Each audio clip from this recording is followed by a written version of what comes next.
Hello guys, അപ്പോൾ ഇന്നത്തെ video എന്ന് പറയുന്നത് കൂന്തൽ മസാല ആക്കുന്നതാണ്.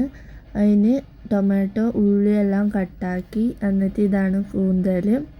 എന്നിട്ട് ഒരു പാനിലേക്ക് കുറച്ച് വെളുത്തുള്ളി അതൊക്കെ ഇട്ടിട്ട് നല്ലപോലെ മിക്സാക്കുക.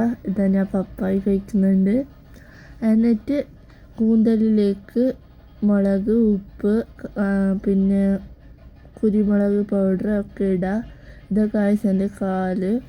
അപ്പോൾ ഇതൊക്കെ നല്ല മിക്സ് ആക്കിയിട്ട് ഒരു പാനിൽ ഇത് കൂന്തൽ വെള്ളത്തിൽ വേവിക്കാൻ വെക്കുക. അപ്പോൾ ഇനി ഒരു പാനിൽ നല്ലപോലെ മസാല മിക്സ് ആക്കുക. എന്നിട്ട് അത് രണ്ടും മിക്സ് ആക്കിയിട്ട് തേങ്ങ ഇടുക. ഇനി തേങ്ങ ഇട്ടിട്ട് നല്ലപോലെ ഒന്ന് മിക്സാക്കി തന്നാലിന് എന്താ ഒരു ടേസ്റ്റ്.